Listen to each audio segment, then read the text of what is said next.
Gee, I hope that all pans out for you. But a quick reminder that FanDuel is the official sportsbook partner of the Ultimate Cleveland Sports Show, and FanDuel is the only sportsbook you should be using this summer when you're betting on baseball, the NBA Finals, and more, because summertime means Major League Baseball. It means the NBA Finals. It means the Stanley Cup Finals, and you can bet all of it on FanDuel. Right now, new customers get $200 in bonus bets with any winning $5 bet. That's $200 you can use to bet on everything from the Finals MVP to who's going to hit one out of the park on a specific night. Just visit FanDuel.com/UCSS and add a big win to your summer bucket list. FanDuel, America's #1 sportsbook. Jay, it was only a 2-game set because the middle game got rained out, as you alluded to earlier. Yeah. They ended up splitting the series 1-1. Let's start with yesterday's game, then look big picture, but the defense really let the Guardians down yesterday, in my opinion. Yeah, I don't want to say really let them down. I mean, they weren't great. Look, you're not going to win every game. No. You're not going to play clean every game. You're going to have games where you'd love to have a play or two back. You talk about that. It goes, you get it, and you give it. Yeah. Kansas City blew a 5-0 lead the night before, and their best player, an all-star, who had hit 2 two-run homers, made a bit of a mental error and then a throwing error, and they lose 8-5. Yeah. Mm-hmm. So the baseball gods give, and the baseball gods take. And yesterday, it was a take. Four things about the Indians that they've been. Guardians. The Indians. The I Guardians. did the same thing yesterday on air. I've rarely done that, but 4 things about the team that they've been great at this year that did not work for them yesterday. Number 1, the defense in general. Andres Jimenez made an error in the first inning, which is stunning. I mean, he never makes an error. Let the base runner on. Then Naylor screwed up on the pickoff play, so he gets into scoring position. Then they gave up a double, so that's an unearned run.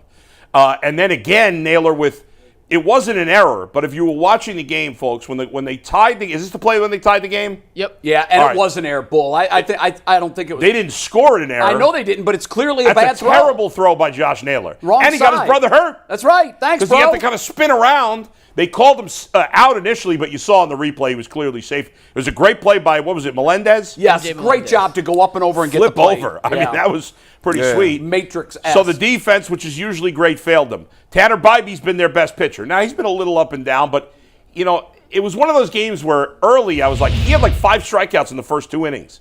And I'm like, he's going to cruise through 7 today. It's going to be a big start for him. And he couldn't even get it out in the 5th. I mean, in the 6th. You know what, though? I was surprised Vogt lifted him there. Those, if you go back and look at the balls that were hit, nothing was smashed. And I think Bybee was surprised that he was coming out. Yeah, especially because Vogt's shown a lot of confidence. Had the slider working, they couldn't hit him. They couldn't. I think the reason he took him out, and what was the pitch count? It was pretty high at that point, Mike, wasn't it? I don't think it was. I think he was in the 70s, maybe the 80s. I think he threw a lot of pitches those last 2 innings. 94 pitches. It was 94. Okay, wow. And he'd thrown a lot those last 2 innings. And I think that's why ultimately, and the bullpen's been so lights out. This time it wasn't. Hunter Gaddis gave up a run for the first time in forever. That's another thing. Yeah. And another thing they've done great all year, they didn't do yesterday, there was no clutch hits. No. You know, hell, after the Royals made the pitching change, nothing. I know, but even earlier, in the first inning when they did score 1, they had bases loaded, nobody out. Missed opportunities. Second inning, they had first and second, I think, nobody out. Yeah. I didn't understand why Kwan was bunting. I rarely questioned Kwan. I guess he was trying for a hit, but he's one of their best players. I don't want him bunting with first and second. I agree 100%. I didn't get it. I don't think it was. I don't know if it was put on or if he did it on his own. Yeah, I think he did it on his own, probably. Didn't make a whole lot of sense. Rocchio got a bunt single later in the game. That was actually but with Rocchio, that's fine. He's not much of a hitter. I know. I'm just saying, like, I want Kwan to swing the bat. I want Kwan to drive in that run. Let's go. Yes, get it in. And that throw that Naylor made, when I used to play first base, this is weird. Like, because you do play first base, you very rarely are throwing the ball. You're catching the ball and you're throwing the ball around the horn if somebody strikes out. But that used to be the most nerve-wracking throw ever, because right there you're second. It's not like you're second guessing yourself, but if you think about that throw, you got an opportunity to throw that ball over the catcher somewhere behind him.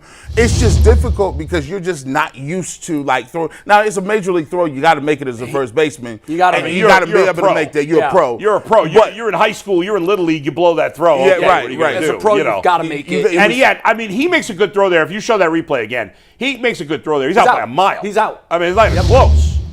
Unfortunately, it was to the wrong side of the bag. What happened was, and I haven't heard officially, but it looked like Naylor got his elbow hyperextended because he had to swing it around to tag the runner. Yep. And the runner had a lot of momentum coming into the elbow. Yeah, I mean, a good throw. It's not close. Oh, hold on. Slide. For him to tag the base. So that was amazing.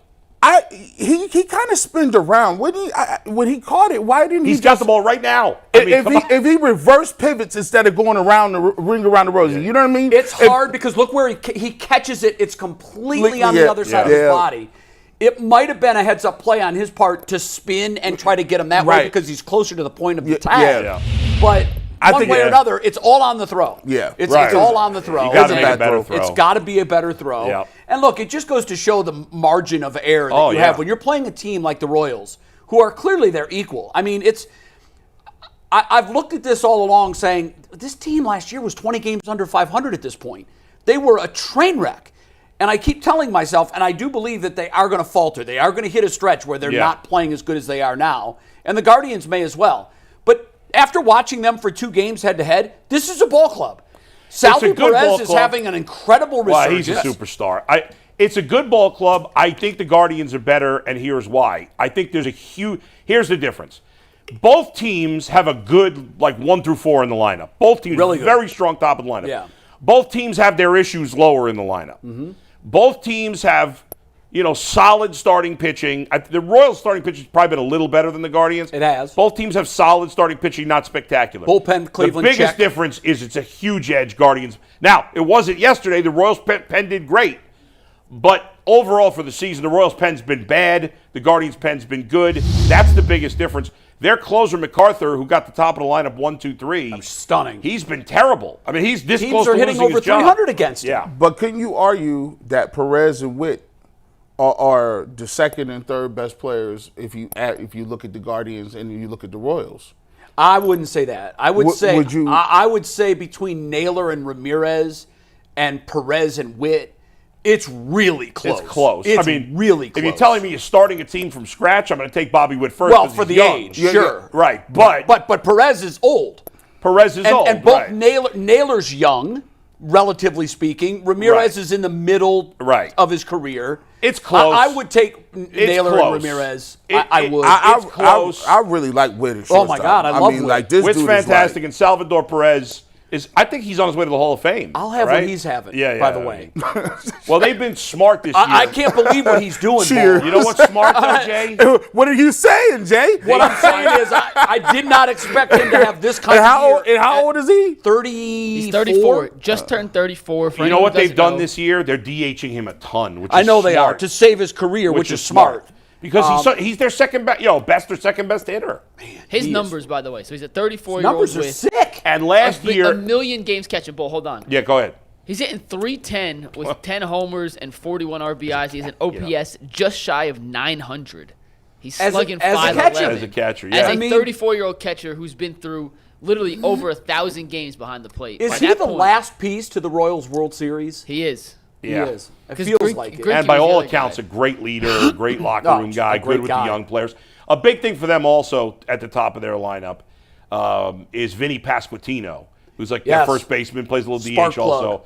He's got 40-something ribbies. I mean, he missed almost the whole season last year, so having him up there, big. Bobby Witt's obviously a superstar. It's a good team.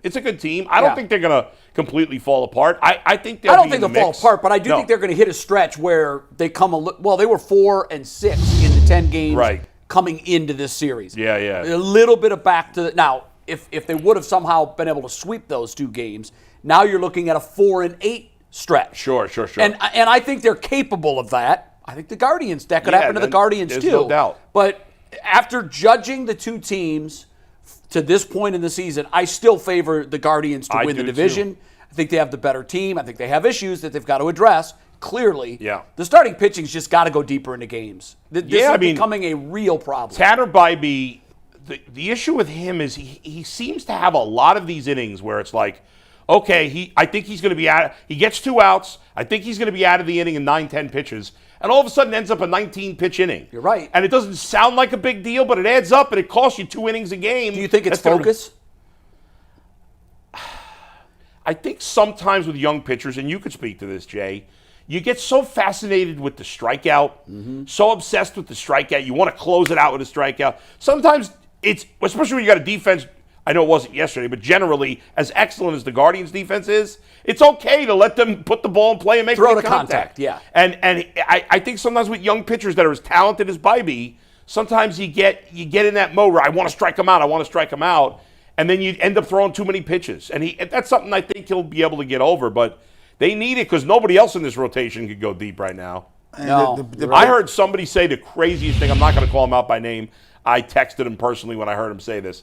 Somebody who talks sports in Cleveland yesterday said, if they could only get more from Ben Lively, that would be. I'm like, more from Ben Lively? You can argue Ben Lively's been their most valuable pitcher. I mean, yes. Because of what you were expecting to get from him and what he's given you. Ben Lively, you look at what you expected and what you've got. The only player, I guess, higher than Ben Lively is David Fry. That's it. Those have been the two biggest shocking players. Ask Ben Lively to give you more. It's a miracle what he's giving you. You know what they need? And I firmly believe this. To make sure they do win the division, they need Ben Lively first 60 games to be the same Ben Lively the next 100. I mean, that would be amazing. If they get this out of him for the season, then it makes the Bieber loss that less impactful. And you're getting something from a guy. It's like Carlos Carrasco. He was a feel-good story. Bring him in. Maybe he wins a roster spot out of the bullpen. Right. Bieber goes down. Well, suddenly he's your fifth starter. He's been okay. He hasn't been awful. He hasn't been great. No. But he's given us more than we expected. From what I expected anyhow, when he was initially invited. And he's been serviceable. He's been serviceable. Yeah. Ben Lively, I expected him to be serviceable. He's been above average. He's been tremendous. So, to ask more. I don't know how you get just more even asking for what he's done so far the rest of the year, I think there's a lot to ask. I feel greedy doing that. I know. I mean, that would be amazing. I can't ask him to do more. He has a 2.84 ERA. It's unreal. 2.84. I mean, he's in the top 10 in Major League Baseball. I know. Among qualified starting pitchers in earned run average. How many folks had him top 10 projected coming in? I wouldn't have had him top 100. I wouldn't have either. Come on. He's been great. And you're right. I like the comparison. He is to pitching what David Fry is to the hitting and defense. Those guys have been. Those are the only two guys on this team you could say are overachieving. You're right. Everybody else is doing what I expected or worse. Some guys, not many worse. Although he missed a lot of time, Kwan's been a tad better than I hoped he would be. Naylor to start the season was a tad better than I hoped. At this point now, it's evened out. Well, my theory is he's swinging too hard.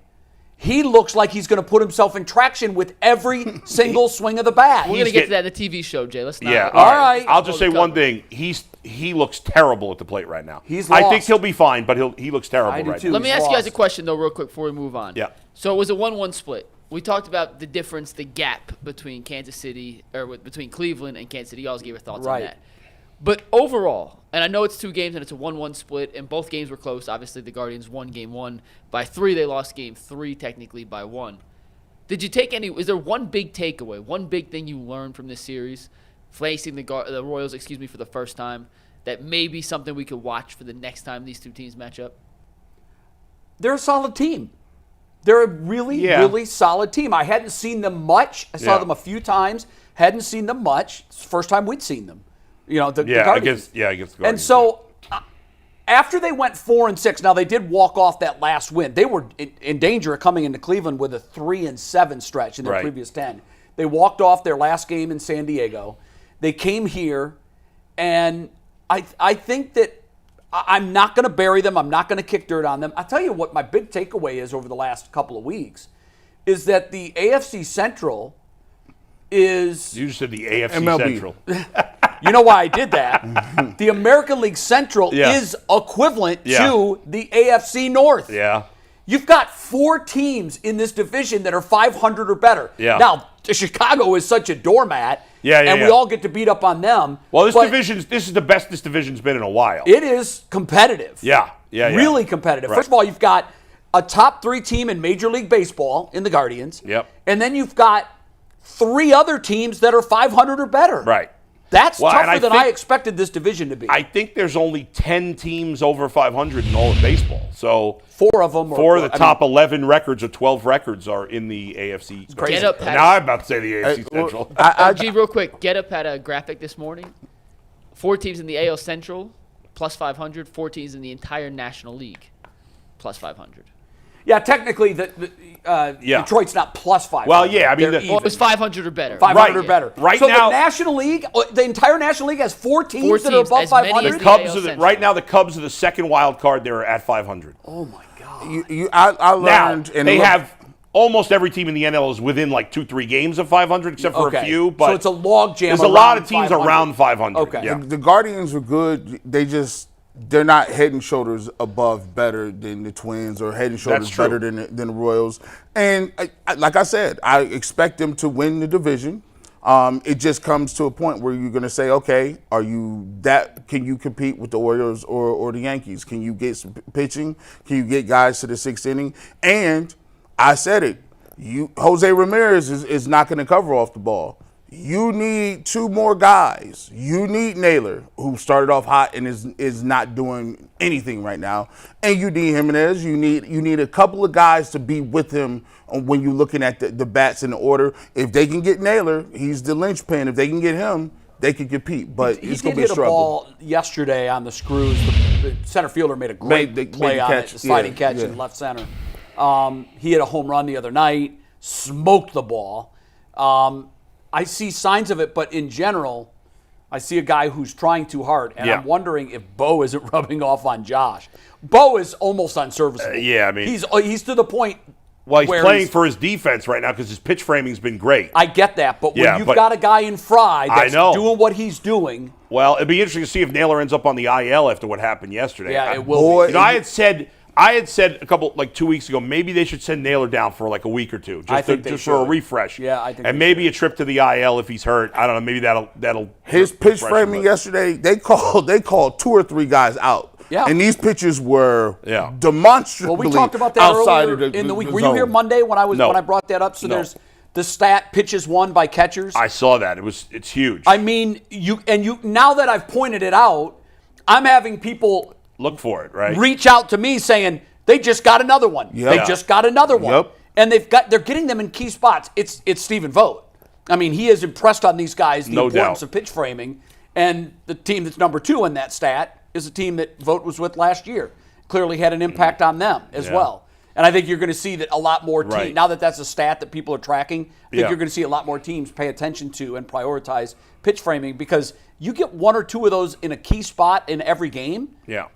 We know what I mean. Leverage pitches. Yeah. Hey, listen. The bottom line with the Guardians, they remain a good baseball team. The Orioles and Yankees are better.